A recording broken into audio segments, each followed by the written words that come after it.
Hello dear students. स्वागत करता हूं हमारे online digital platform calculus class.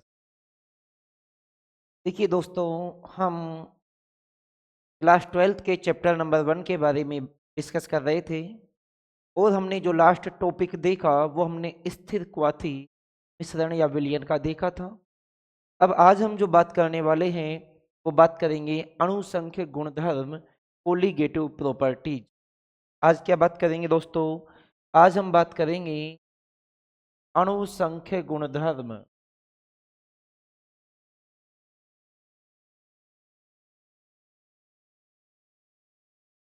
अणुसंख्य गुणधर्म की बात करेंगे, मतलब कोलिगेटिव प्रॉपर्टीज।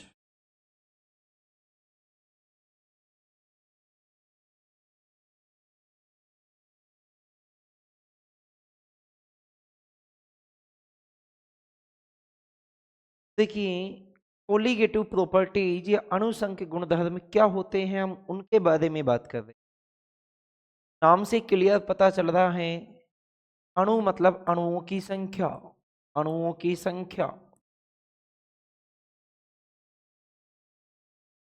गुणधर्म का मतलब गुण।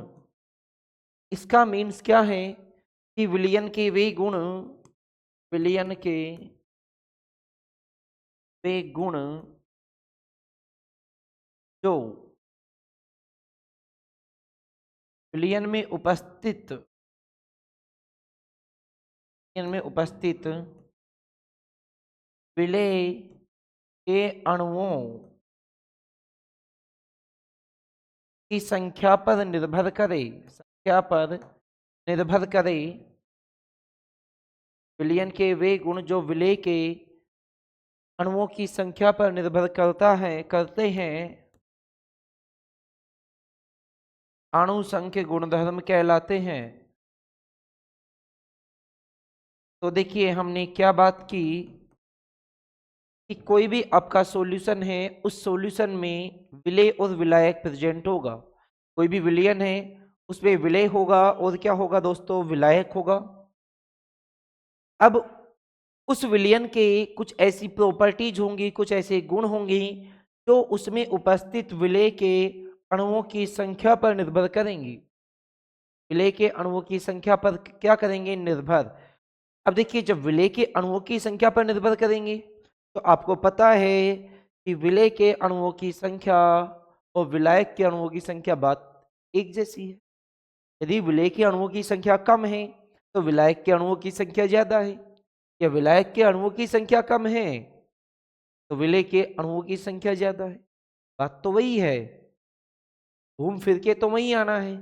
तो आप विलेय की बात कर लीजिए, चाहे किसकी बात कर लीजिए, विलायक की।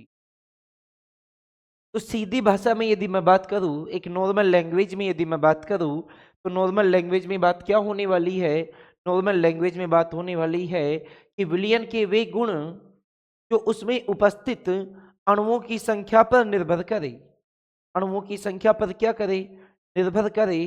वो क्या है, अणुसंख्य गुणधर्म है।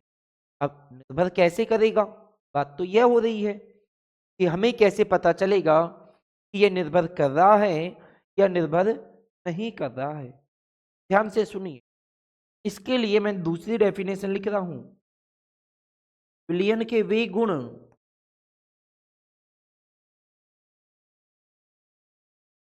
विलयन के वे गुण जो विलेय की मोल भिन्न के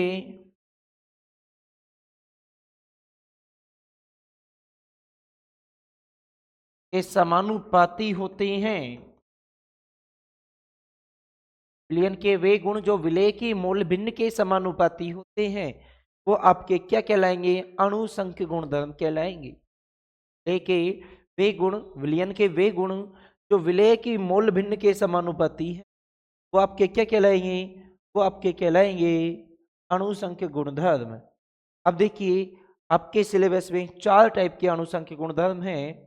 एक है आपका आपेक्षिक वाष्पता अवनमन है, एक है आपका हेमांक अवनमन है, एक क्वथनांक उन्नयन है आपका, और एक है आपका परासरण दाब। हम एक एक के बारे में बात करते हैं।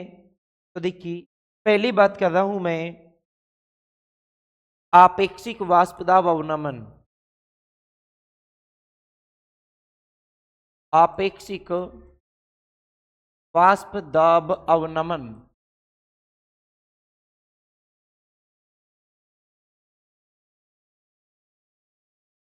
Relative vapour pressure depressing.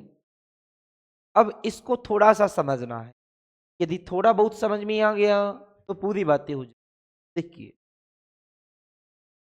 वाष्प दाब क्या है, पहले तो आपको वाष्प दाब क्या है कि आपने कोई भी सॉल्यूशन है, आपने उसे हीट, आपने उसे गर्म करना स्टार्ट किया, तो गर्म करना स्टार्ट किया तो वहाँ पे क्या होगा, का जो लिक्विड पार्ट होगा उस लिक्विड पार्ट की वाष्प बनेगी, और उस वाष्प के द्वारा उस द्रव के पृष्ठ पर जो दबाव डाला जाएगा उसे हम क्या कहेंगे, वाष्प दाब कहेंगे। सुनिए दूसरी बात मैं ये कहूं कि आपका कोई पात्र है, इसमें कोई लिक्विड फिल है, आपका ये लिक्विड भरा हुआ है, इसमें नीचे आपने इसके आग लगा दी, तो हीट कर रहे हो आप लोग, ठीक है, इसको हीट कर रहे हो तो इसकी क्या बनेगी, वेप्योर बनेगी।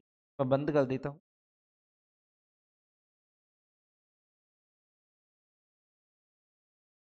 ढक्कन लगा दिया मैंने इसके, ताकि हमारी जो वाष्प है वो बाहर ना जा पाए।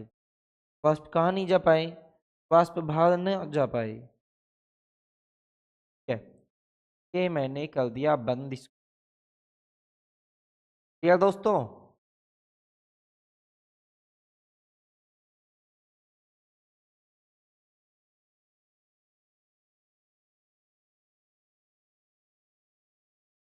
ये मैंने कर दिया इसको बंद।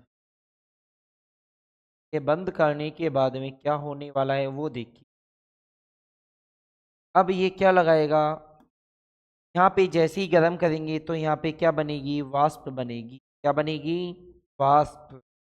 और इस वाष्प के द्वारा ये जो दबाव डाला जाएगा, इस वाष्प के द्वारा क्या डाला जाएगा, ये दबाव जो डाला जाएगा,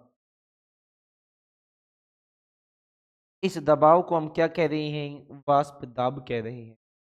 अब बात को थोड़ा गहराई से समझना कि ये वाष्प जो बनी है, कि जब हम लिक्विड को गर्म करते हैं, ध्यान से सुनना भाई, जब हम किसी लिक्विड को गर्म करते हैं उसके बॉईल होने की कंडीशन को समझिए। मैं ये सपोज ये लिक्विड फिल है आपका, जब ये बॉईल होता है तो कंडीशन कुछ इस टाइप की होती है। आपको भी पता होगा कि एटमॉस्फेयर के, जो एटमॉस्फेयर होता है वायुमंडलीय दाब होता है, वो कितना होता है, सभी के ऊपर एक वायुमंडलीय दाब होता है। कितना होता है, एक वायुमंडलीय। कि जब यहाँ पर एक वायुमंडलीय दाब लग रहा था, जब यहाँ पे एक वायुमंडलीय दाब लग रहा था तो इसकी नॉर्मल कंडीशन थी। जैसे ही आपने इसे गर्म किया, इसका वाष्प दाब बढ़ाया आपने, और वाष्प दाब बढ़ के कितना हो गया, 1 atm। वाष्प दाब बढ़ के कितना हो गया, 1 atm। जब ऊपर का प्रेशर और नीचे का प्रेशर दोनों इक्वल हो गए, तब ये क्या करने लग रहा है, ये बॉइल करने लग रहा है। कहने का मीन्स क्वेथनांक की एक डेफिनेशन हो गई यहाँ पे, कि वह ताप जिस पर कोई द्रव उबलता है, उबलने का मीन्स बॉईल होता है, या उसका टेम्परेचर कितना हो जाए, 1 atm हो जाए। तो अब इस 1 atm वाष्प दाब हो रहा है, क्या हो रहा है, वाष्प दाब। अब समझना वापस,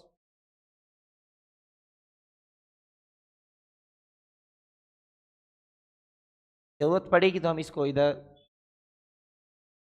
देखिए समझिए। पहले हम बात कर रहे हैं वाष्प दाब अवनमन की। किसकी बात कर रहे हैं दोस्तों, वाष्प दाब अवनमन। वाष्प दाब अवनमन क्या है, अभी मैं आपेक्षिक की बात नहीं कर रहा हूं, अभी मैं केवल किसकी बात कर रहा हूं, वाष्प दाब अवनमन की। ये एक पात्र है, इस पात्र में ये सॉल्यूशन, या मैं कहूं कि ये सोलवेंट है, ये क्या है आपका, शुद्ध विलायक फिल है। इसमें क्या फिल है, शुद्ध विलायक। जैसे ही मैं इसमें कोई भी अवाष्पशील विलेय मिला देता हूं, अवाष्पशील विलेय। अवाष्पशील विलेय का मीन्स क्या है? जिसकी वाष्प नहीं बनी, जिसकी वाष्प नहीं मिले, वाष्प नहीं बने। और ये अवाष्पशील विलेय जो होता है ये कैसा होता है? ठोस अवस्था में होता है। कैसा होता है ये दोस्तों? ठोस अवस्था में। तो जब मैं किसी शुद्ध विलायक में कोई अवाष्पशील विलेय मिला रहा हूं, उसमें डिजोल्व कर रहा हूं मैं, तो जो ये विलयन बन रहा है, इस विलयन के वाष्प दाब में होगी कमी। विलयन का वाष्प दाब क्या हो जाएगा? कम हो जाएगा। विलयन का वाष्प दाब क्या हो जाएगा? कम। अब ऐसा क्यों हुआ? विलयन का वाष्प दाब कम क्यों हो गया? हम इसकी बात करें। देखिए, आपको पता है कि जब इसमें अवाष्पशील विलेय नहीं मिला रहे हम, जब तक हमने अवाष्पशील इसमें डिजोल्व नहीं किया, तो आपके पास केवल प्रेजेंट कौन है? शुद्ध विलायक। और इसकी पूरे की वाष्प बन सकती है, ये लिक्विड फेज में है। जैसे ही आप अवाष्पशील विलेय मिला रहे हो, तो जैसे अवाष्पशील विलेय मिलाने से क्वांटिटी तो इंक्रीज हो रही है, क्वांटिटी इंक्रीज हो रही है, लेकिन क्या इस अवाष्पशील विलेय के कारण वाष्प दाब में कोई वृद्धि हो रही है क्या? कोई इंक्रीज हो रहा है क्या? नहीं हो रहा है। और इंक्रीज नहीं हो रहा है तो वाष्प दाब में क्या होगी? कमी होगी। और वाष्प दाब में होने वाली इस कमी को क्या नाम दिया हमने? वाष्प दाब अवनमन। क्या नाम दिया दोस्तों? वाष्प दाब अवनमन। वाष्प दाब में होने वाली कमी को क्या नाम दिया? वाष्प दाब अवनमन। तो देखिए, डेफिनेशन फॉर्म में लिखता हूं मैं।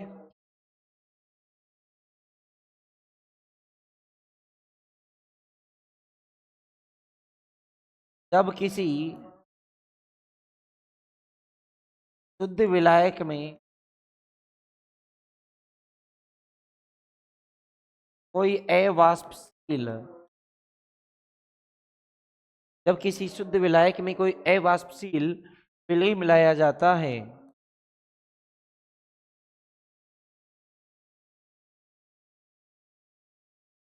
तो विलयन का वाष्प दाब, तो विलयन का वाष्प दाब शुद्ध विलायक के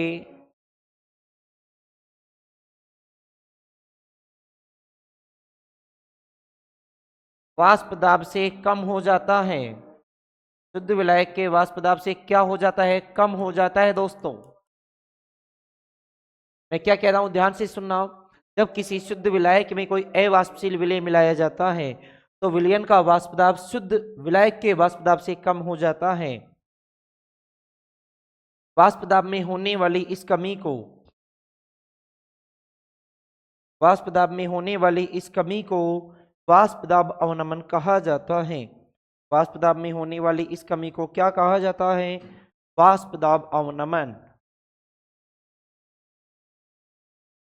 वाष्प दाब में होने वाली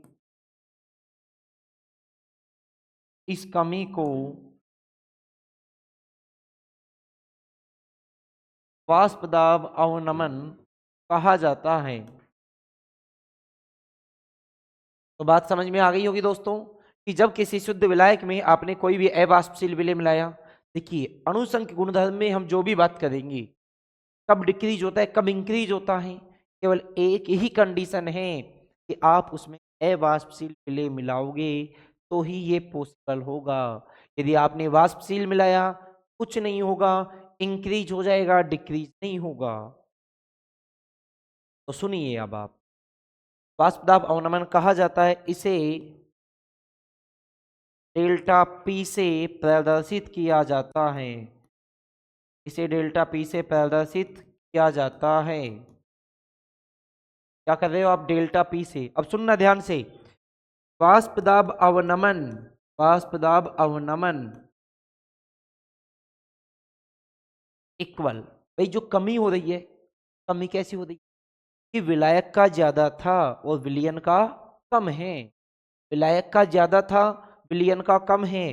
तो मैंने लिखा विलायक का वाष्प दाब माइनस विलयन का वाष्प दाब, विलयन का वाष्प दाब। ठीक है। वाष्प दाब अवनमन को मैंने किससे लिखा? को लिखा मैंने डेल्टा पी से। विलायक के वाष्प दाब को मैंने लिखा P0। विलायक के वाष्प दाब को मैंने किससे लिखा? P0 से लिखा। विलायक के वाष्प दाब को मैंने किससे लिखा? P0 से। माइनस विलयन के वाष्प दाब को मैंने लिखा फॉर्मूला क्या हो गया आपके पास?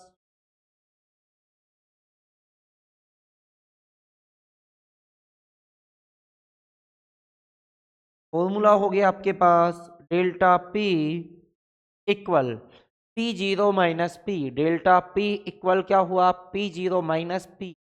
P0 क्या है? विलायक का वाष्प दाब है शुद्ध अवस्था में। P क्या है? विलयन का वाष्प दाब है। अब आगे ध्यान से सुनिए। अभी तक बातें किसकी हुई है? केवल वाष्प दाब अवनमन की हुई है। अभी तक बात किसकी हुई है? केवल वाष्प दाब अवनमन की हुई है। अभी आपेक्षिक वाष्प दाब अवनमन की बात नहीं हुई। आपेक्षिक वाष्प दाब अवनमन की बात।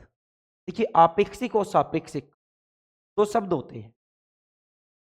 जब हम इन दोनों की बात करें, आपेक्षिक और सापेक्षिक, तो ये किसी के साथ कंपैरिजन करवाते हैं, तुलनात्मक।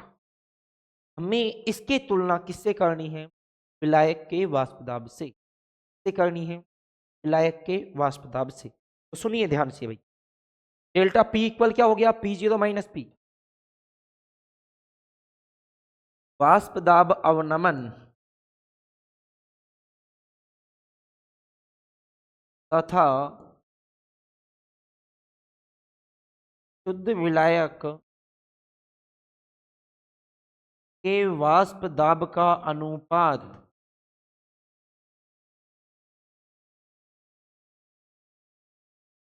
वाष्प दाब अवनमन तथा शुद्ध विलायक के वाष्प दाब का अनुपात आपेक्षिक वाष्प दाब अवनमन कहलाता है। ध्यान से सुनना। वाष्प दाब अवनमन तथा शुद्ध विलायक के वाष्प दाब का अनुपात, अनुपात ध्यान रखना, अनुपात वर्ड क्या कहलाता है? आपेक्षिक वाष्प दाब अवनमन। ये क्या है? डेल्टा पी वाष्प दाब अवनमन बटे वाष्प दाब अवनमन तथा शुद्ध विलायक के वाष्प दाब। शुद्ध विलायक का वाष्प दाब क्या हो गया? P0। P0 से लिखा है। जब देखिए डेल्टा पी के इक्वल क्या था? P0 minus P. जब LHS में हमने डिवाइड किया है, RHS में भी क्या करेंगे हम लोग? डिवाइड। ये फॉर्मूला हो गया किसका? आपेक्षिक वाष्प दाब अवनमन का। Delta P upon P0 equal P0 minus P upon P0। इसको आगे सोल्व करो। देखो, डेल्टा पी अपॉन P0 ऐसे कैसे रहेगा? P0 दोनों में डिवाइड है, इससे ये वन टाइम कैंसिल हो जाएगा। या मैं इसको पहले अलग अलग लिख देता हूँ। तो लिख सकता हूँ P0 upon P0 minus P upon P0। P0 से P0 कैंसिल हो जाएगा ये, तो यहाँ से वन टाइम कैंसिल हुआ, तो यहाँ से क्या हो जाएगा? Delta P upon P0 equal 1 minus P upon P0। एक फॉर्मूला आपका ये।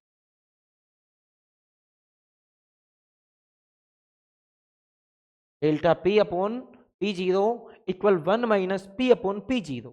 ठीक है, तो ये किसका आ गया? आपेक्षिक वाष्प दाब अवनमन का आ गया। तो दोस्तों समझ में आ गया होगा आपको आपेक्षिक वाष्प दाब अवनमन है क्या।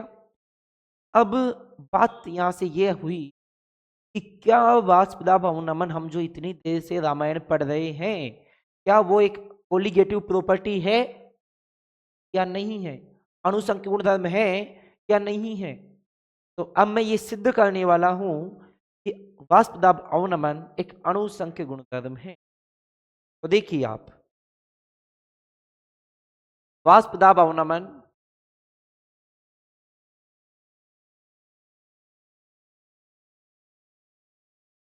एक अणुसंख्य गुणधर्म।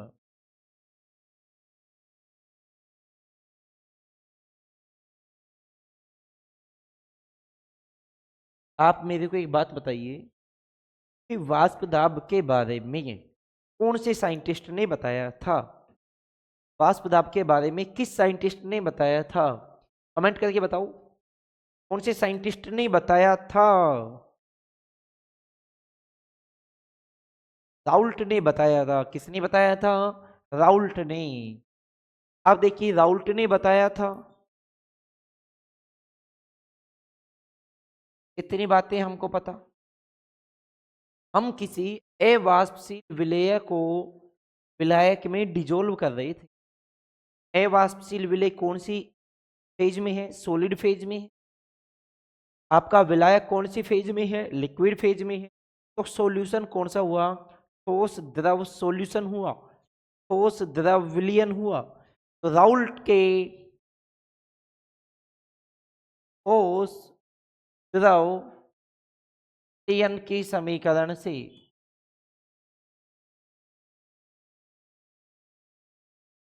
अब देखिए ये समीकरण मैंने यही क्यों लिखा हूं, देखिए वाष्प दाब के बारे में राउल्ट ने बताया और ये सॉल्यूशन कैसा है? ठोस द्रव। तो मैंने कहा कि राउल्ट के ठोस द्रव विलयन की समीकरण, ठोस द्रव विलयन की समीकरण क्या थी? P equal P A plus P. A की वैल्यू 0 थी प्लस पी बी की वैल्यू क्या थी? E B 0 X B. यहाँ से P इक्वल क्या हो जाएगा? P B 0 X B. Clear ये वाली बात? इक्वल क्या हो गया? P B 0 X B. अब देखिए P equal P B 0 X B की जगह क्या लिख सकता हूं मैं? 1 माइनस एक्स। क्या लिख सकता हूं मैं? 1 माइनस एक्स है, क्योंकि हमें पता है कि एक्स ए प्लस एक्स बी, हमें पता है एक्स ए प्लस एक्स बी इक्वल कितना होता है? 1। इस एक्स ए को इधर लेके जाऊंगा तो X B equal 1 minus X A. मैंने एक्स बी की जगह क्या लिखा? 1 माइनस एक्स ए। देखिए ये मल्टीपल में है, इधर आएगा तो किस में आएगा? डिवाइड में। किस में आएगा दोस्तों? डिवाइड में आएगा। तो P अपॉन पी बी 0। अब देखिए हमने विलायक के वाष्प दाब को हमने क्या माना है? P0। विलायक के वाष्प दाब को हमने क्या माना है? P। तो अब यहां भी हम क्या मान लेते हैं? P0 मान लेते हैं। ठीक है, P0 मान लेते हैं।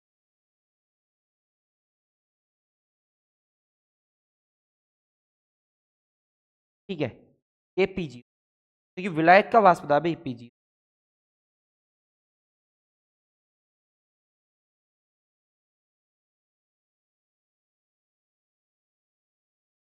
इक्वल ये डिवाइड में आ गया, क्या बचा? 1 माइनस एक्स।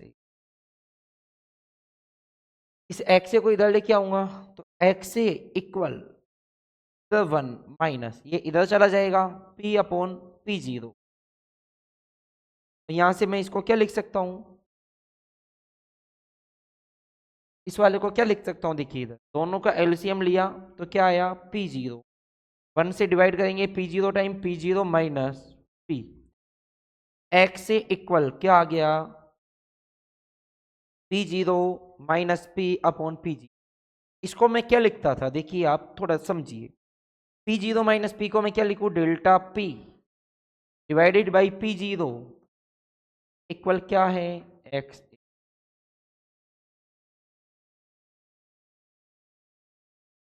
समझी बात? नहीं समझ में आई या नहीं आई? देखिए इधर वापस समझा देता हूँ। P equal P A plus P B. P A की वैल्यू 0 होती थी क्योंकि ठोस। पी बी की जगह मैंने लिखा P0 एक्स बी। तो P इक्वल हो गया P0 x B. X B की जगह लिखा 1 माइनस एक्स है। P ये P0 यहाँ पे मल्टीपल में है, इधर आएगा डिवाइड में, तो P upon P0 equal 1 minus x है। एक्स से इक्वल मैंने इसको इधर लेके गया 1 माइनस पी अपॉन P0। मैंने को सोल्व किया तो क्या आया? P0 minus P upon P0। तो मैंने इसको लिखा तो delta P upon P0 equal X A. इसको मैं क्या लिख सकता हूँ? Delta P equal P0 X A. और इसको और क्या लिख सकता हूँ मैं? Delta P directly proportional X. Delta P directly proportional X. A delta P क्या है? वाष्प दाब अवनमन है। एक्स ए क्या है? विलेय की मोल भिन्न है। क्या समानुपाती है? क्या क्या समानुपाती है? और समानुपाती है मतलब आपका वाष्प दाब अवनमन क्या है? एक अणु संख्य गुणधर्म है। वाष्प दाब अवनमन क्या है आपका? अणु संख्य गुणधर्म है। देखिए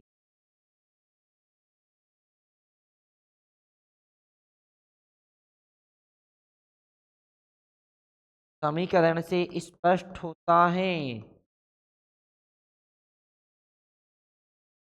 कि ये क्या डेल्टा पी वाष्प दाब अवनमन, वाष्प दाब अवनमन किसके समानुपाती है?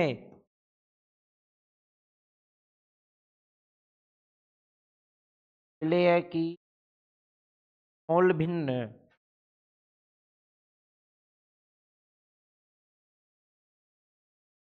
के समानुपाती है। अतः डेल्टा पी एक अणु संख्य गुणधर्म है। डेल्टा पी क्या है? एक अणु संख्य गुणधर्म है। तो आ गई होगी बात समझ में आपको कि डेल्टा पी क्या है? एक अणु संख्य गुणधर्म है। हमने ये सोल्व करके बताया अभी आपको। अब यहां से जो क्वेश्चन आता है, यहाँ से जो क्वेश्चन आता है उस क्वेश्चन के हम फॉर्मूले की बात करें कि वो फॉर्मूला कैसे आया। तो इधर देखिए, यहाँ से एक फॉर्मूला मैं ड्राइव कर रहा हूँ और वो फॉर्मूला किसके लिए ड्राइव कर रहा हूँ? ले की मात्रा या अणुभार दोनों चीजें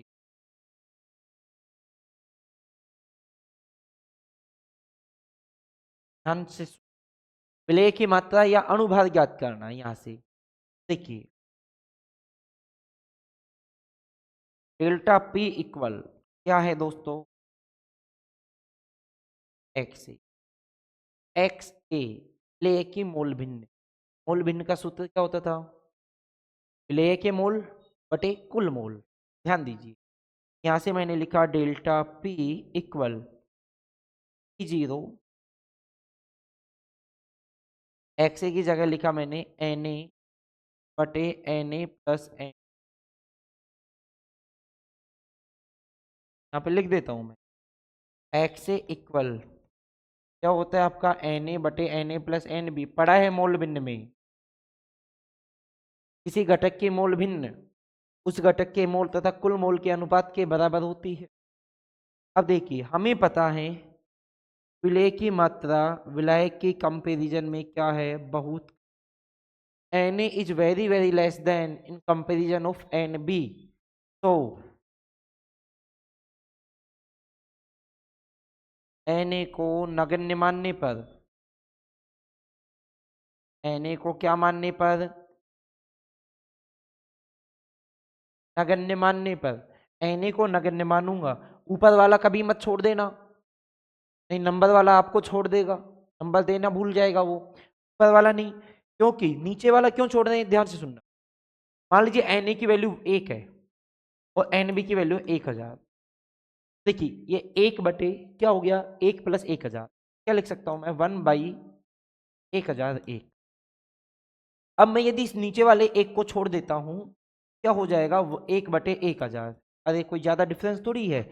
1/1001 और 1/1000 कोई ज्यादा डिफरेंस थोड़ी है। इसलिए हम नीचे की वैल्यू को छोड़ सकते हैं, ऊपर की छोड़ दी पूरा सिस्टम जीरो हो जाएगा। जब सिस्टम जीरो मतलब नंबर जीरो क्वेश्चन में। ध्यान से सुन, यहां से क्या हो गया? Delta P equal P zero की जगह पी जीरो, जीरो की जगह पी जीरो।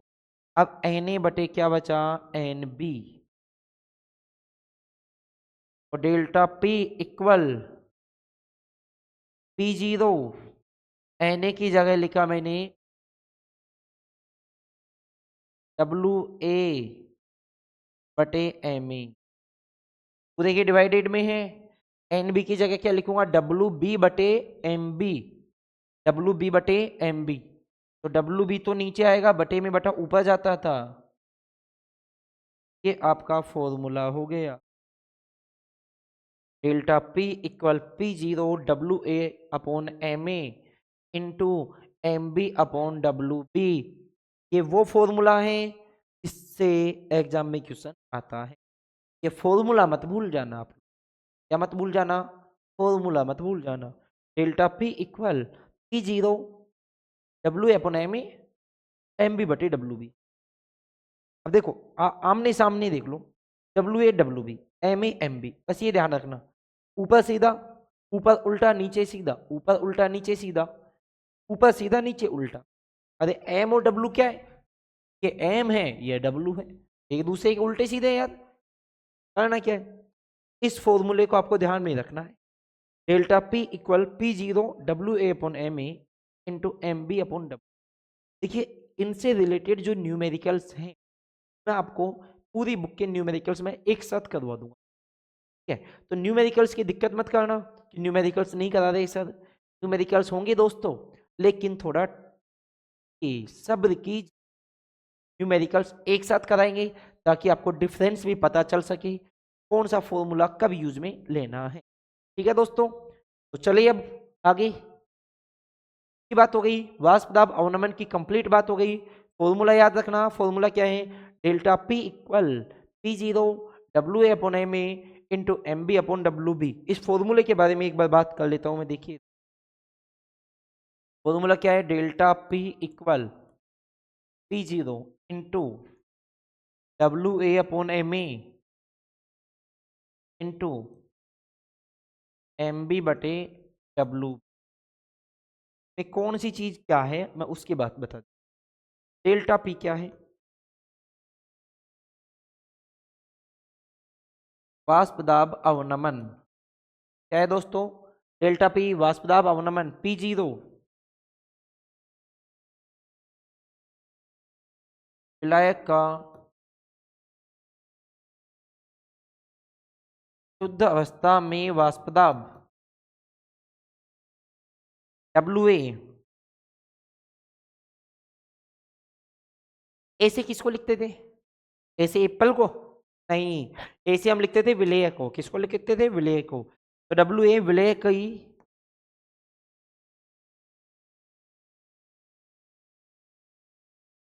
ग्राम में मात्रा। विलेय की किसमें मात्रा दोस्तों? ग्राम में मात्रा। WB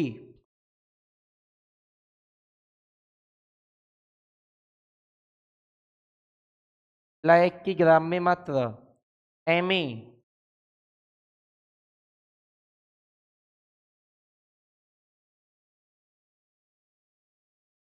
विलेय का अणुभार। MB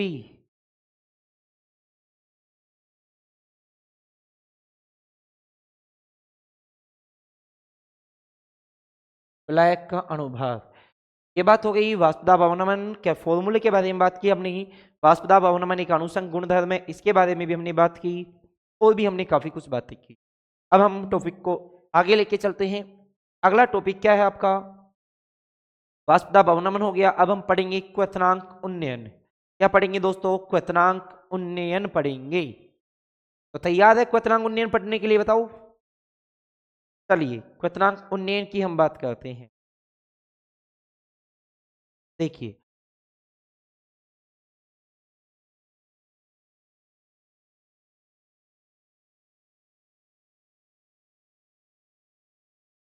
क्वथनांक उन्नयन नाम है, नाम में ही सब कुछ रखा है भाई। उन्नयन का मतलब होता है इंक्रीज होना। उन्नयन का मीन्स क्या होता है? इंक्रीज होना। क्वथनांक मतलब बॉइलिंग पॉइंट में इंक्रीज हो रहा है। बॉइलिंग पॉइंट में क्या हो रहा है? इंक्रीज हो रहा है। इंक्रीज कब होगा? मैंने बताया था अभी आपको कि इसमें जो भी अनुसंग गुणधर्म आपको एक कंडीशन लेके चलनी पड़ेगी। कोई भी अवाष्पशील विलेय है तो आप विलायक में डिजोल्व करोगे। तो जब आप किसी शुद्ध विलायक में कोई अवाष्पशील विलेय मिलाते हो तो उसका क्वथनांक बढ़ जाता है। तो उसका क्वथनांक क्या हो जाता है? बढ़ जाता है। अच्छा एक बात बताओ, सब्जी बनाते हैं तो सब्जी नमक डालने से जल्दी पक जाती है या नहीं पकती? जब आप सब्जी बनाते हो, हमारे घर में मम्मी सब्जी बनाती है, सब्जी बनाती है, और यदि आप लोग भी सब्जी बनाते हो, गर्ल्स हैं तो सब्जी बनाई होगी कभी ना कभी, तो घर वाले कहते हैं कि नमक डाल दो ताकि सब्जी जल्दी बन जाए। कारण क्या है नमक डालने से ऐसा? क्योंकि उसका क्वथनांक बढ़ जाएगा, कि उसका क्वथनांक क्या हो जाएगा, बढ़ जाएगा। जो पानी पहले 100 डिग्री ताप पर ही उबल जाता था, 100 डिग्री ताप पर ही क्या हो जाता था, उबल जाता था, अब वो कितने ताप पर उबलेगा, उससे ज्यादा ताप पर उबलेगा। ज्यादा ताप पे क्या होगा, उबलेगा। उबलेगा मतलब टेम्परेचर इंक्रीज हो रहा है, तो क्वथनांक क्या होगा, इंक्रीज होगा। इसी को हम क्या बोल रहे हैं दोस्तों, क्वथनांक उन्नयन। अभी इसके बारे में वो डिटेल से बात करेंगे, तो ध्यान से सुनिए। क्वथनांक उन्नयन क्या है? कोई भी आपने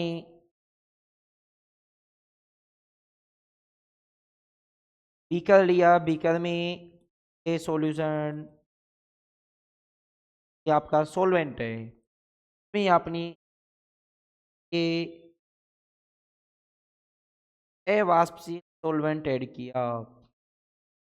अवाष्पशील क्या ऐड किया, सॉल्वेंट।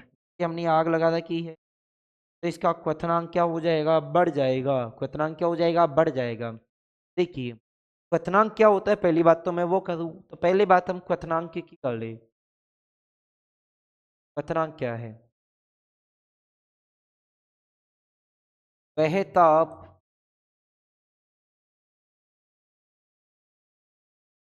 पर कोई द्रव गलने लगता है। गलने का मीन्स बॉईल होने लगता है।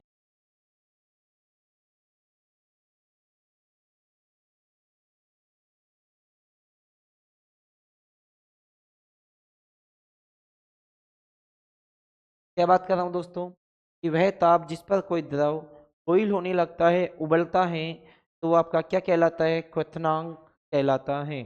ठीक है, अब देखिए डेफिनेशन जो इंपॉर्टेंट है, वह ताप पर द्रव का वाष्प दाब 1 atm हो जाता है। वह ताप जिस पर किसी द्रव का वाष्प दाब 1 atm, 1 atm का मीन्स एक वायुमंडलीय है। एक वायुमंडलीय हो जाता है तो वो आपका क्या कहलाता है, क्वथनांक। एक वायुमंडलीय हो जाता है तो वो क्या कहलाता है, आपका क्वथनांक कहलाता है। क्या कहलाता है दोस्तों, क्वथनांक। अब ध्यान से सुनिए, मैं कह रहा हूं कि क्वथनांक उन्नयन क्या है। तो देखिए, जब किसी शुद्ध विलायक में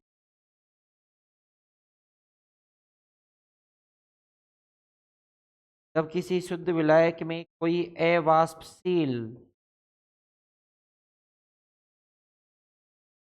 विलेय मिलाया जाता है,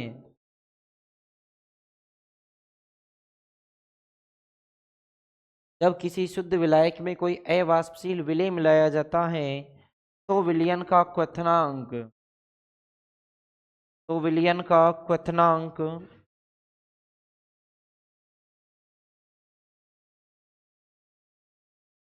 तो विलयन का क्वथनांक विलायक के क्वथनांक से अधिक हो जाता है।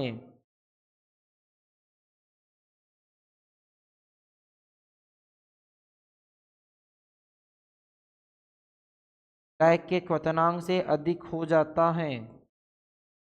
ठीक है, ध्यान से सुनना, जब किसी शुद्ध विलायक में कोई अवाष्पशील विलेय आप मिला रहे हो, तो विलयन का क्वथनांक विलायक के क्वथनांक से अधिक हो जाता है। क्वथनांक में होने वाली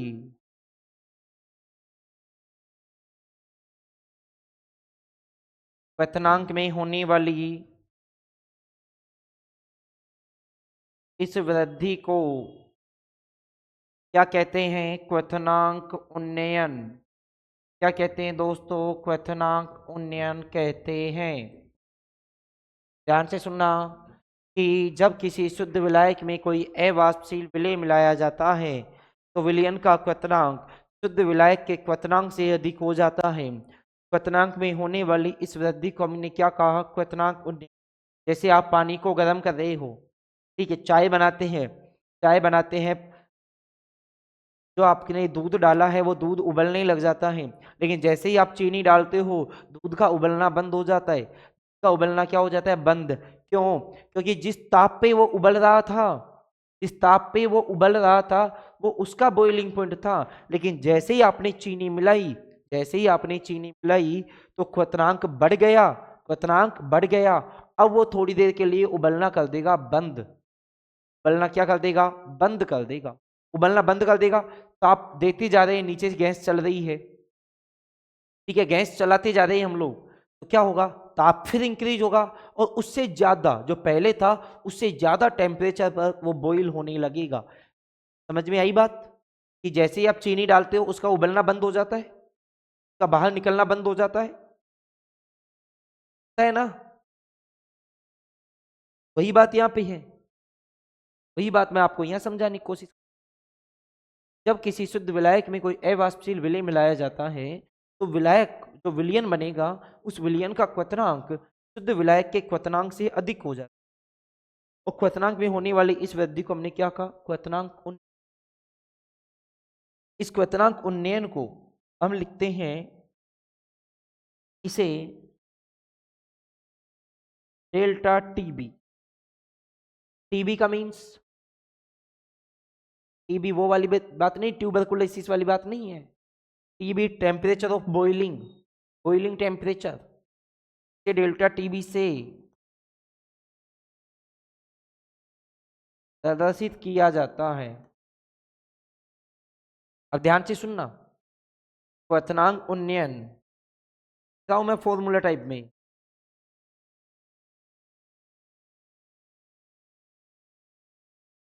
क्वथनांक उन्नयन इक्वल किसका अधिक है? अधिक किसका है? विलयन। किसका अधिक है दोस्तों? विलयन का अधिक है, तो अधिक में से कम को माइनस करोगे तो विलयन का क्वथनांक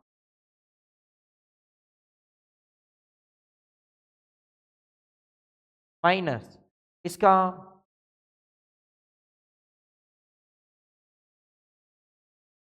विलायक का क्वथनांक को हमने किससे लिखा? डेल्टा टीबी से। किससे लिखा दोस्तों? डेल्टा टीबी से। विलयन का क्वथनांक किससे लिखा हमने? टी से। विलयन का क्वथनांक किससे लिखा? टी से। विलायक का क्वथनांक किससे लिखा?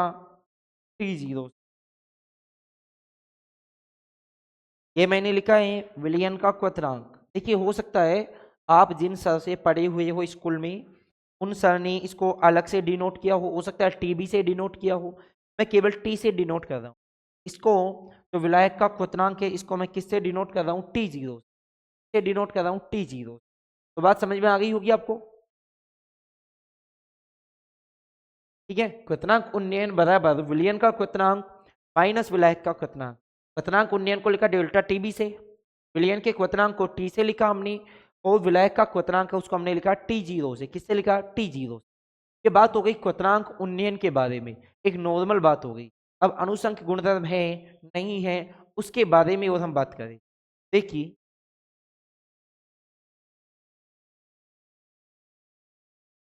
पहले बात कर रहा हूं मैं क्वथनांक उन्नयन व वाष्प दाब अवनमन में।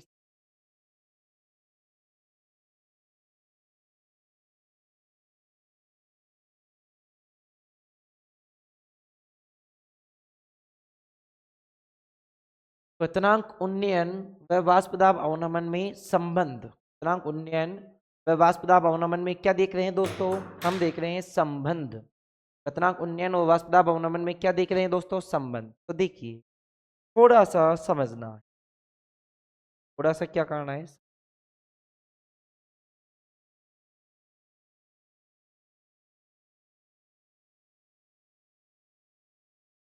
ये ग्राफ मैं बनाता हूँ।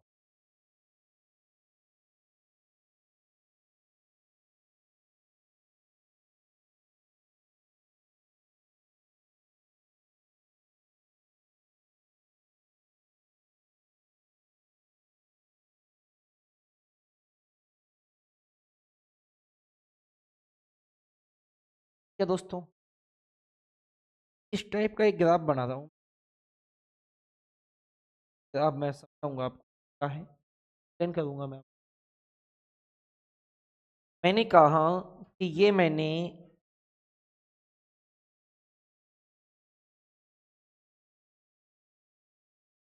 विलायक लिया। क्या लिया दोस्तों? विलायक, ये वाला। ये है, ये आपका क्या है, कोई जैसे जल है। आपको पता है जो जल होता है, एक कहा कि ये इस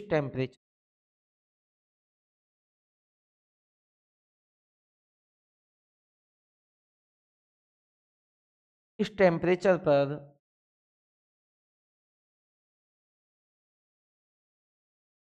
ये बॉईल हो गया। ठीक है, मैंने कहा कि ये जो भी विलायक है इस टेम्परेचर पर, ये इधर मैं टी ले रहा हूं, इधर मैं ले रहा हूं, इस टेम्परेचर पर ये बॉईल होने लग गया।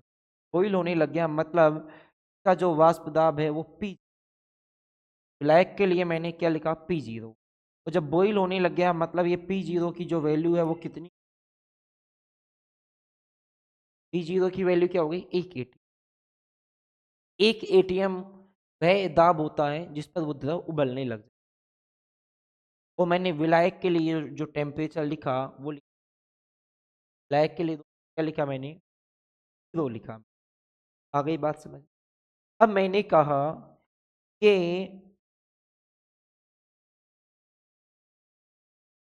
ये विलियन 1 है। ये क्या है, विलियन 1। ये विलियन है 1। अब ये विलियन 1 का जो प्रेशर है वो 1 ATM कहीं ना कहीं इस टेम्प बिंदु पर ही होगा या नहीं होगा, होगा या नहीं होगा, बताओ दोस्तों। भाई इसका जो एक वायुमंडलीय है, 1 ATM जो दाब होगा वो यहीं पे होगा या नहीं होगा। तो इस टेम्परेचर को हमने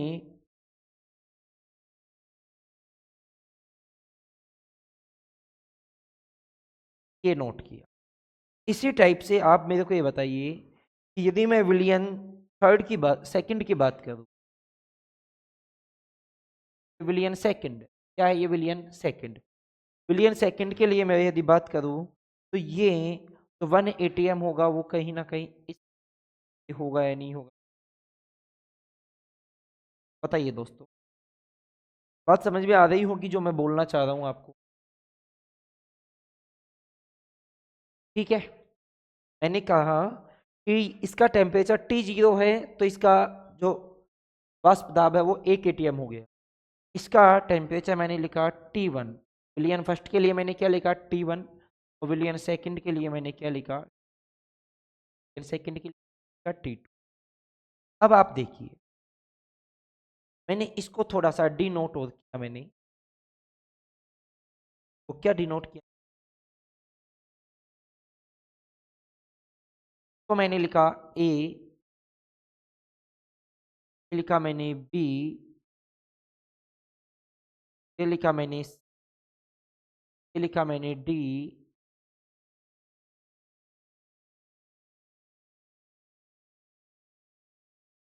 ये लिखा मैंने, क्या लिखा दोस्तों, ये ABC। क्या मैंने, क्या लिखा मैंने, ABC। अब आप दोनों ट्राइएंगल देखिए, त्रिभुज ए बी डी एंड त्रिभुज ए,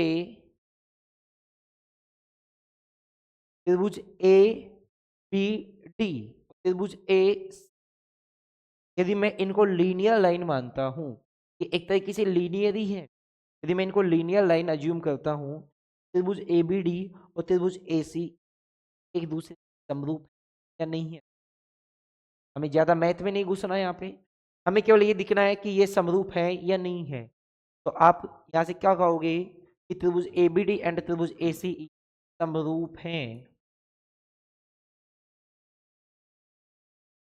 त्रिभुज ए बी डी एंड ए सी क्या है, समरूप। तो समरूप त्रिभुजों की संगत भुजाओं का अनुपात क्या होता है दोस्तों, समान होता है। समरूप त्रिभुजों की संगत भुजाओं का अनुपात क्या होता है, समान। तो देखिए संगत भुजाएं कौन सी हो गई, ए बी अपॉन ए सी, क्या हो गई, ए बी अपॉन ए सी, और एक क्या हो गई आपकी, A D upon A E, A D upon A E. तो देखिए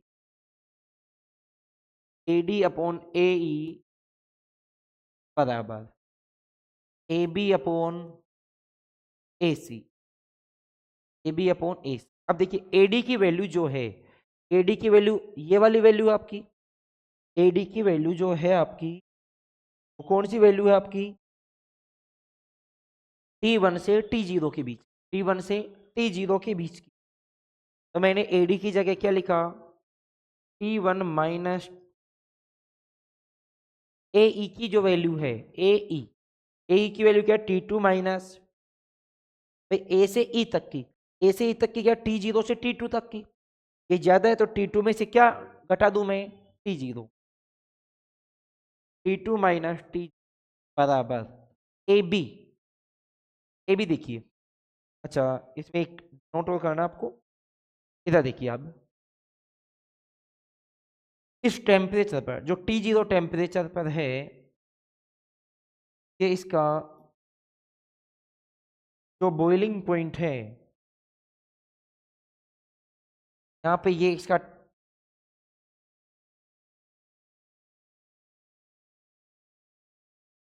अब देखिए यहाँ पे मैंने इसका जो वाष्प दाब माना वो P1 माना वन सॉल्यूशन के लिए, सेकंड सॉल्यूशन के लिए मैंने क्या माना दोस्तों, P2।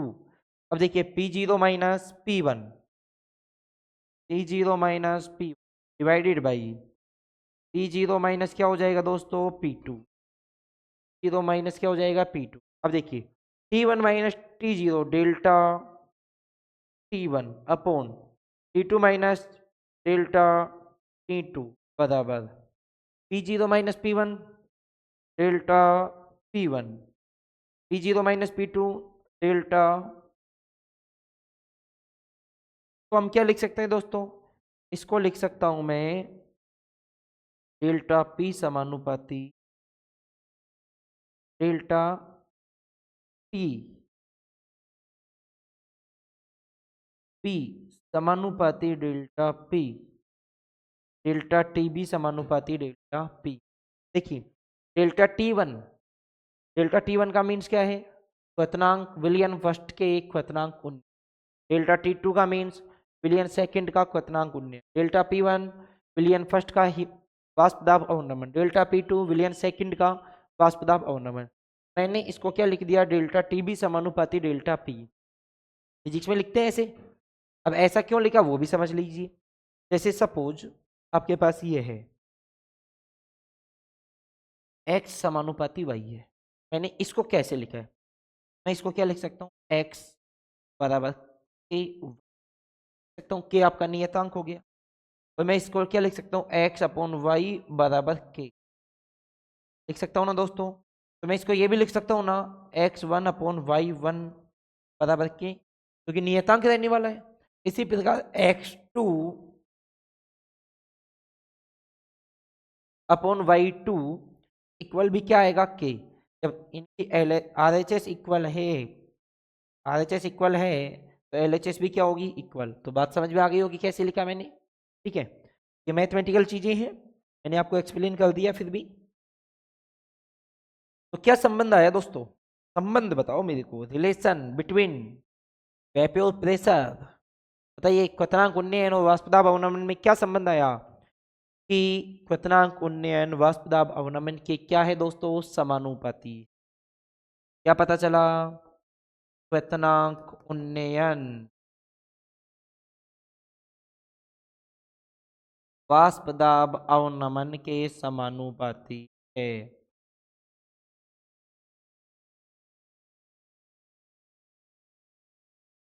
ठीक है दोस्तों, बात समझ में आई आपको?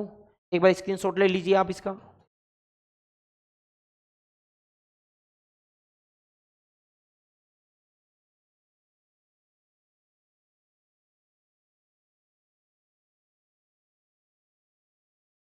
चलिए दोस्तों, आगे ले लिया होगा आपने स्क्रीनशॉट। तो बात समझ में आई, डेल्टा टी बी समानुपाती डेल्टा पी। अब देखिए, अब आगे बात करते हैं हम लोग।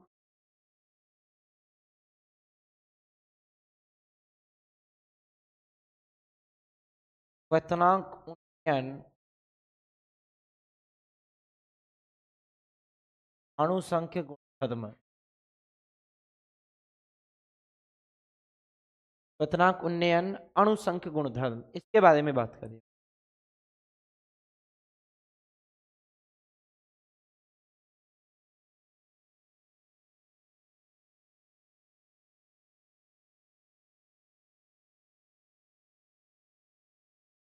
क्वथनांक उन्नयन अणुसंख्य गुणधर्म। देखिए तो स्टार्ट करते हैं पिछली स्लाइड से। पिछली स्लाइड में हमने ये देखा कि डेल्टा टी बी समानुपाती delta P. Delta T B समानुपाती डेल्टा पी यानी का मीन्स क्वथनांक उन्नयन वाष्प दाब अवनमन के समानुपाती। क्वथनांक उन्नयन वाष्प दाब अवनमन के समानुपाती। तो देखिए,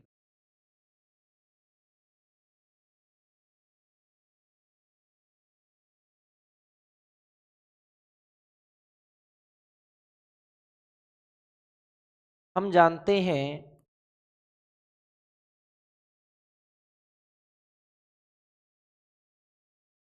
डेल्टा टी बी समानुपाती delta P. Delta T B समानुपाती डेल्टा पी। अब देखिए, समानुपात हटाएंगे, नियतांक लगाएंगे बेटा। डेल्टा टी बी इक्वल, नियतांक लगाया के, क्या लगाया के डेल्टा। डेल्टा पी इक्वल हमने क्या देखा था? डेल्टा पी इक्वल हमने देखा था 0x। डेल्टा पी इक्वल हमने क्या देखा था? पी, हाँ देखा था मैं वो। देखिए, ये हमने देखा था डेल्टा पी इक्वल क्या देखा था हमने? P zero X A. Delta P equal क्या देखा था हमने? पी जीरो एक्स ए। देखिए इधर डेल्टा पी इक्वल क्या हो गया? पी जीरो एक्स ए। मैं यहाँ पे लिख रहा हूँ, यहाँ से क्या हो गया? डेल्टा टी बी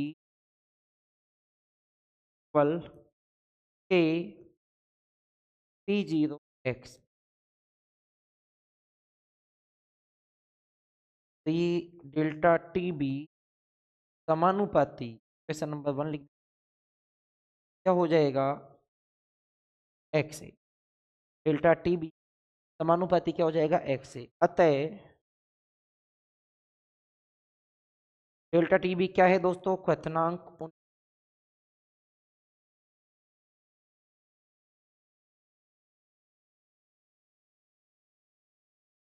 उन्नयन एक अणुसंख्य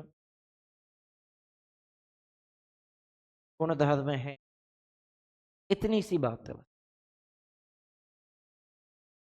कि आपको ये पता है कि क्वथनांक उन्नयन वाष्प दाब अवनमन के समानुपाती है। तो डेल्टा टी बी बराबर, डेल्टा टी बी समानुपाती delta P. Delta T B equal, समानुपात हटाया, इक्वल का साइन लगाया, नियतांक लगाया के कांस्टेंट, और डेल्टा पी। डेल्टा पी की जगह क्या लिखा? P B zero, P zero X A. P zero X A. जब कांस्टेंट हटाते हैं तो समानुपात लगाते हैं, समानुपात हटाते हैं कांस्टेंट लगाते हैं। मैंने के और पी जीरो दोनों कांस्टेंट है, दोनों कांस्टेंट हटाया, समानुपात हो गया डेल्टा टी बी समानुपात एक्स से। ठीक है दोस्तों, ये बात किसकी हो गई? क्वथनांक उन्नयन एक अणुसंख्य गुण। इतनी सी बात है, ले लीजिए स्क्रीनशॉट। चलिए अब आगे बात करते हैं, वो बड़ा इंपॉर्टेंट, इस फॉर्मूले को ड्राइव करना। किस टाइप के फॉर्मूले को? इस ऐसे फॉर्मूले को ड्राइव करना है। इस टाइप का एक फॉर्मूला ड्राइव करना है, कैसे करेंगे उसकी बात कर। तो देखिए इसके लिए मैंने लिखा क्वथनांक उन्नयन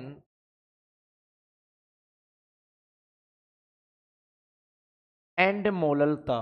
मैं सिद्ध करूंगा क्वथनांक उन्नयन इसके समानुपाती है मोललता के, और वहां से आपको ये फॉर्मूला मिलेगा। देखिए दो चलते हैं, पिछली स्लाइड से ही चलेंगे। पिछली स्लाइड में हमने क्या देखा, ये देखा हमने डेल्टा टी भी समानुपाती डेल्टा पी, यहीं से चलते हैं। देखिए वी नो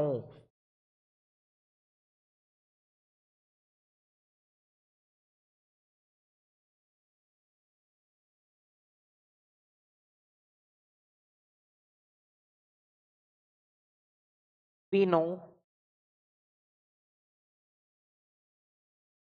डेल्टा समानुपाती डेल्टा, समानुपात हटाएंगे नियतांक लगाया, डेल्टा टी बी बराबर स्मॉल के और डेल्टा डेल्टा पी। यहाँ पे लिख देता हूं मैं, डेल्टा पी इक्वल क्या होता है,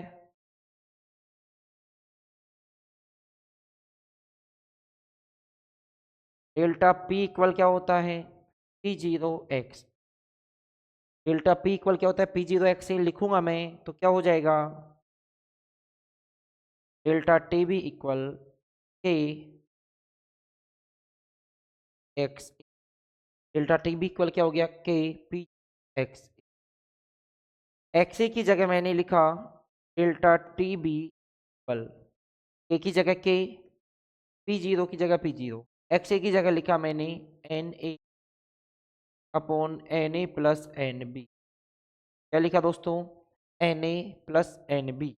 क्या लिखा N A plus N B, वही बात होगी N A is very very less than, क्या होगी दोस्तों बात, N A is very very less than, is very very less than. तो एन ए को क्या मानूंगा, नगण्य। एन ए को क्या मानूंगा, नगण्य मानूंगा, नेजलेबल मानूंगा। यहाँ से क्या हो जाएगा, delta T B equal K T zero N A upon N B, A upon N B. तो मैं इक्वेशन 1 अज्यूम कर लेता हूँ। आगे देखिए delta T B equal K P zero की जगह मैंने वही पी जीरो लिखा, एन ए की जगह मैंने क्या लिखा W A upon M A, N B की जगह क्या लिखूंगा के डब्ल्यू बी ऊपर एम बी। ध्यान से सुनना, एक फॉर्मूला हमने ये देखा delta T B equal K P zero W A upon M A into W M B upon W B. अब यहाँ से के नियतांक आपका कांस्टेंट है, टी जीरो विलायक का वाष्प दाब कांस्टेंट होता है, एम बी विलायक का अनुभाग है, जो विलायक लोगे उसके लिए फिक्स होगा, कांस्टेंट होगा। तो करना क्या है आपको, माना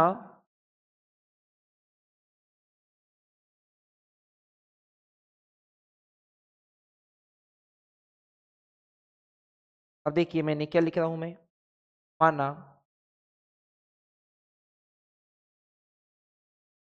स्मॉल के पी जीरो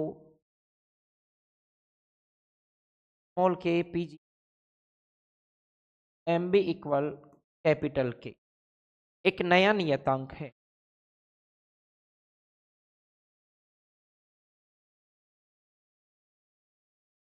से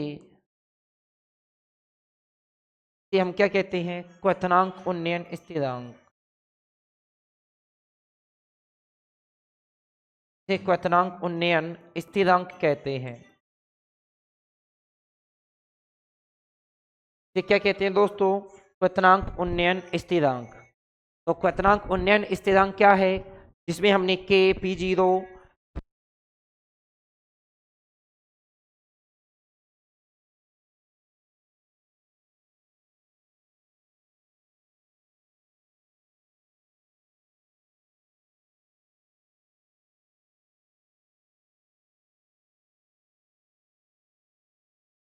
तो दोस्तों के क्या है, के पी जीरो एम बी को अपनी नया नियतांक माना, जिसे हम क्या कह रहे हैं, क्वथनांक उन्नयन स्थिरांक। क्या कह रहे हैं दोस्तों, क्वथनांक उन्नयन स्थिरांक। अब इस इक्वेशन नंबर सेकंड को मैं वापस लिख रहा हूं। तो देखिए, from equation second delta T B equal K P zero M B की जगह मैंने नया नियतांक लिखा capital K W A upon M A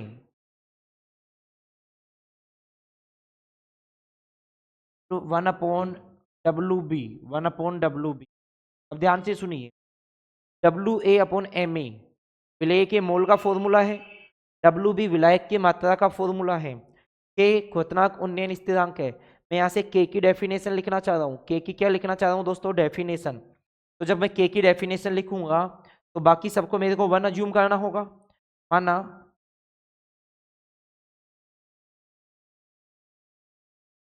WA/MA 1 mole, WB विलायक की ग्राम में मात्रा है, तो WB इक्वल 1 ग्राम। तो देखो, मैं 1 मोल को 1 ग्राम में डिजोल्व करूंगा। 1 मोल को 1 मोल विलेय है, ये क्या है आपका, 1 मोल विलेय है। 1 मोल विलेय को मैं 1 ग्राम में डिजोल्व करूंगा। 1 ग्राम में क्या करूंगा, डिजोल्व। कि जब, डेफिनेशन सुनना भाई, जब 1 मोल विलेय को 1 ग्राम विलायक में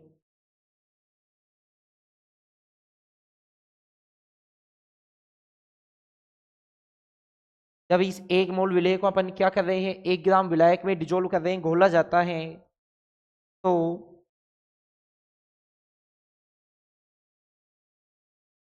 क्वथनांक में होने वाली वृद्धि,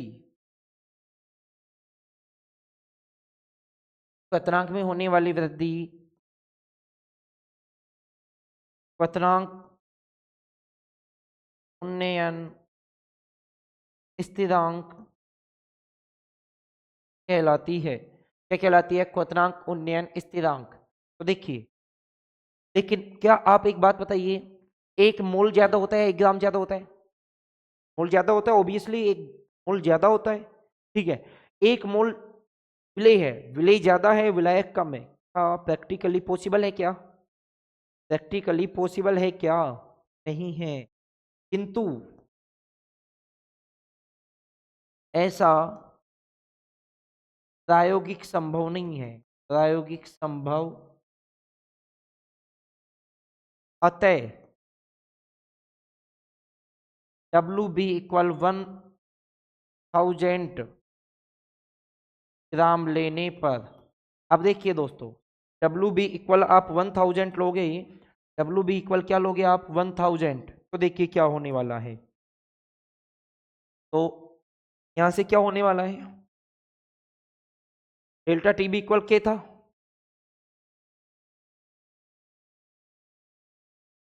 के WA/MA की जगह कितना, 1 मोल, WB की जगह 1/1000, 1/1000, 1/1000 हो गया। देखिए, डेल्टा TB इक्वल क्या हो गया, K/1000। इस K/1000 को आप एक नया नियतांक मानोगे, K/1000 को आप क्या मानोगे, नया नियतांक। ध्यान से सुनना, माना K/1000 इक्वल KB, माना K/1000 इक्वल KB। KB क्या है यहाँ पे, मोलल क्वथनांक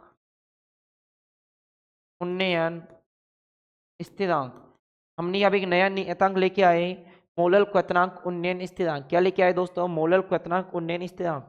तो अब देखिए, समीकरण 3 से मैं लिख रहा हूं, समीकरण 3 से, समीकरण 3 में K है, और K की जगह यहाँ पे क्या हो जाएगा, K की जगह क्या हो जाएगा, KB इंटू 1000 हो जाएगा, नहीं हो जाएगा। तो देखिए, delta TB equal 1000 KB into WA/MA into 1 W B, 1000 इधर जाएगा तो क्या हो जाएगा, delta T B equal K B into W A upon M A into 1000 upon W B.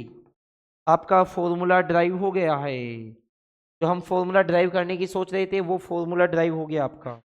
इसको मैं शॉर्ट में क्या लिख सकता हूं दोस्तों, बहुत इंपॉर्टेंट है, याद करने की झंझट खत्म। Delta T B equal A B गुणा W A upon M A into 1000 upon W B. किसका फॉर्मूला होता था, मोललता।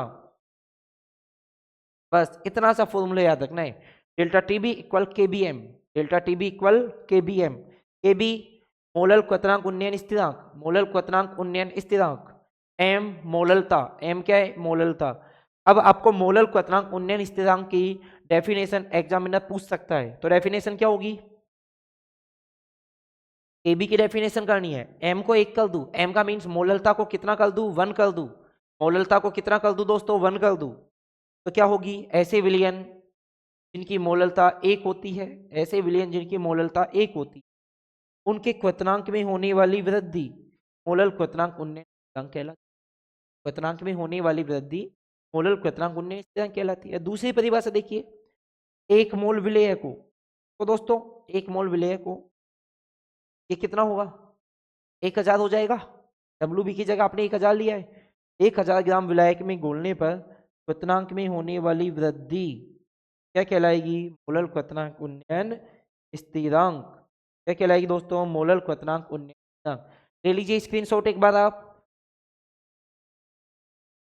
तो ये बात इस फॉर्मूले को ड्राइव करने में। अब देखो एग्जामिनर इतना बड़ा नहीं पूछता, बोर्ड एग्जाम में इतना बड़ा नहीं पूछता है, आपको इस फॉर्मूले से मतलब है। ये फॉर्मूला लर्न करना है, और फॉर्मूला लर्न करने की सीधा तरीका देखो क्या है, डेल्टा टी बी के बी गुणा एम। बस ये याद कर लो, ये याद कर डाला लाइफ झिंगा लाला, ये याद कर डाला तो लाइफ झिंगा लाला। कैसे, देखिए इधर एम तो आपको पता है मोललता है यार, टुकड़ों में याद कर किया हमने, के बी की जगह के बी, मोललता का फॉर्मूला लगाया, W A into M A into 1000 upon W. आ गई बात समझ में दोस्तों। तो delta T B equal K B into W A upon M A into 1000 upon W B. बात वही है यहाँ पे, डेल्टा टी बी क्या है, डेल्टा टी बी क्या है दोस्तों, डेल्टा टी बी क्वथनांक उन्नयन क्या है दोस्तों, क्वथनांक उन्नयन। डब्ल्यू ए विलेय की ग्राम में मात्रा,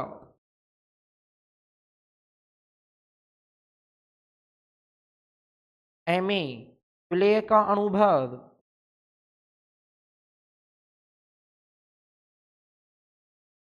डब्ल्यू बी विलायक की ग्राम में मात्रा।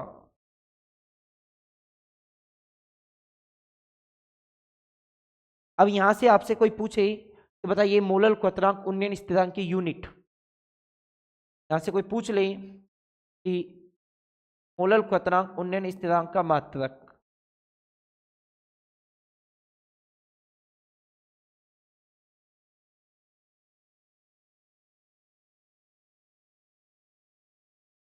मोलल क्वथनांक उन्नयन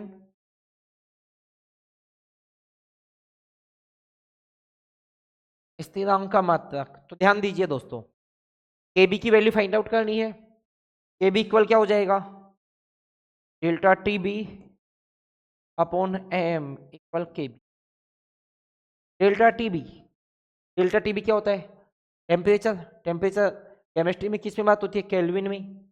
ऊपर तो आ गया केल्विन,